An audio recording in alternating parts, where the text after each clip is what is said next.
guys, and welcome back to my channel. So today I thought I would talk about another infertility topic and share some more information that I got.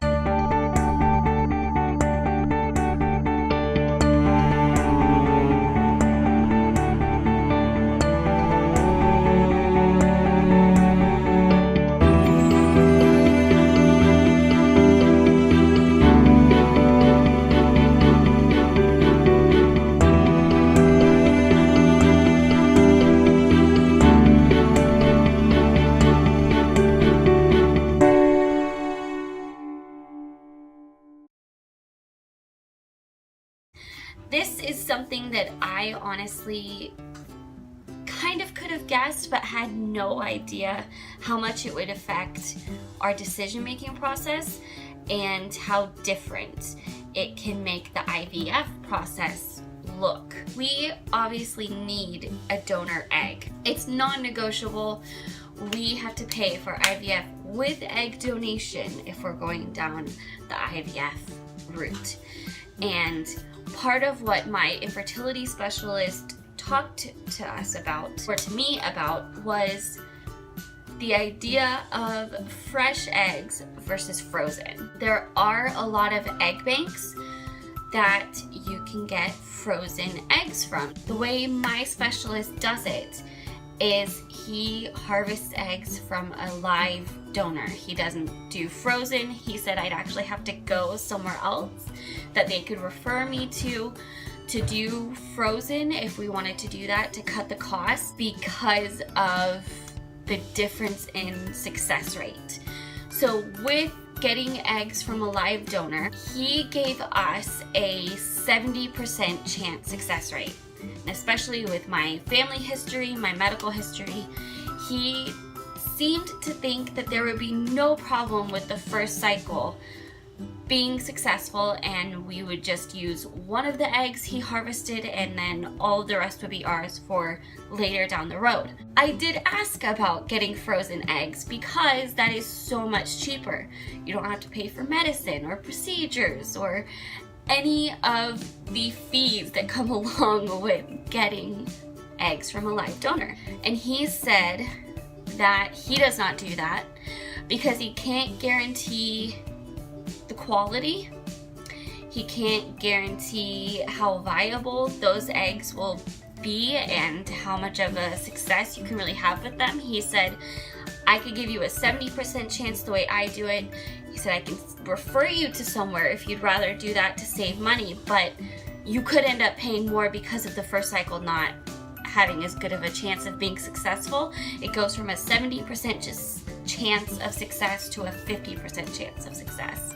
He said that's of course our option, but he would not suggest that, and he does not do that. I did kind of start feeling a little hopeless with that because it seemed like to get the success and to get the actual goal of getting pregnant with IVF with egg donation done, there was no cheaper way of doing it. Like, you are literally paying for the quality and the success that you're getting out of it. And the more you cut costs, the less you're helping yourself, and you could end up spending a lot more in the process anyways, just from having to do it more times to have it be successful. It's just kind of the chance you always take when trying that stuff of how successful it's going to be the first time. We could pay the 40 grand and have it not be successful the first time, and that would be really sad compared to what we could pay for frozen eggs and have it not be successful. But you're also getting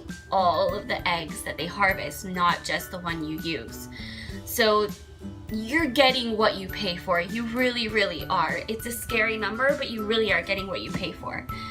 And I debated that for a while, like, well, when we get to that point, it'll always be nicer if we can make it the cheapest it can be. And do we want to just take the chance with frozen eggs or not? Because that could take the cost from 40 grand down to maybe 10 or 15, depending. He didn't give me that number. I don't know that he would be able to, because it can depend on where you go and all of that, but it just really was like, that's a really tempting thought, to have it be so much easier, so much simpler, and so much cheaper. It gets super expensive and there's so many decisions to make, and this was one of the major decisions we kind of had to think about. But when we talked about it, we both kind of felt like $40,000 was our number.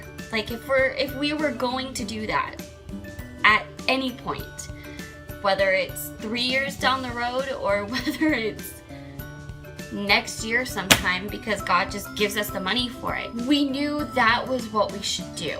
Like, we knew that was the best way to go about it. That was how we get the most out of the money we're spending on it. That's how we give ourselves the best chance of it being successful. With me already having problems, I didn't want to lower my chances any more than they already were.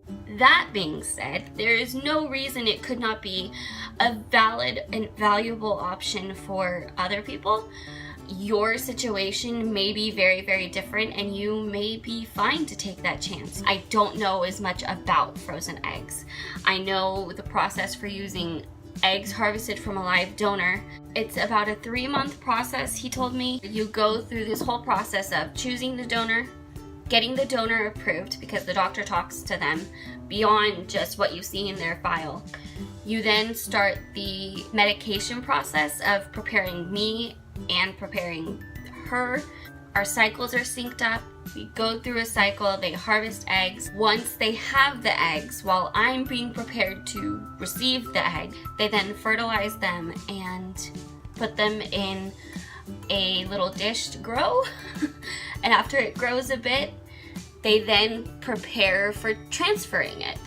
And he even told me they could do genetic testing before the embryo is even transferred, which is kind of crazy. And then it's the waiting to actually take a test and find out if it was successful. For frozen eggs, I believe you go through a similar process as far as picking a donor. You, on both sides, get all the medical history. I don't know what kind of information a egg bank would give you, but from my doctor, he said that they only let you see a baby picture. They don't give names. It's completely anonymous, so you would never really be able to tell who your eggs were from. I think frozen eggs is kind of the same thing, where they're just donating semi-anonymously. They have to give medical disclosure, so you know their medical history. I think you might be able to get statistics as far as hair color, eye color, skin color, age, height, and things like that, but that's about it. I think the process after that point would be very similar, where you go through the process of fertilizing the egg and growing the embryo a little bit, and then going through the transfer and waiting to find out if it was successful. I feel like if you are looking into IVF with egg donation, this is something you should think about, whether you are able to take that chance and lower the success rate a little bit and save some money. And then you get to simplify and have the process a lot less complicated, hopefully still have the outcome you want. Or if knowing that you get a much higher success rate with eggs from a live donor, you can choose to do that and really take that time and resources to do it that way instead. It's kind of all about your specific situation, where you might be with money. What your specific infertility issue is could also play a factor, because it might not be as big of a deal for you. You might have a decent enough chance that you can take that risk and kind of just see what happens. With that being said, I thought it was important to get that information out there, because I don't know that it's something that everybody would think about or be told possibly. I was super grateful to have the doctor that I had, and that he gave me all of that information. I hope this information helped you. If you have any questions, leave them in the comments and I can try to answer them to the best of my ability. If you have any other topics under infertility you would like to see covered or would like more information on, please leave that in the comments below. I would love to hear what you guys want to talk about, hear about, what you're trying to find out, and what information you would like. I hope this video helped you in some way. If you liked this video, please give it a thumbs up and share it with everybody. If you are not already subscribed, click the screen and subscribe, and then you can come along on our journey of infertility and see where God leads us. And I will see you guys in the next video. Bye!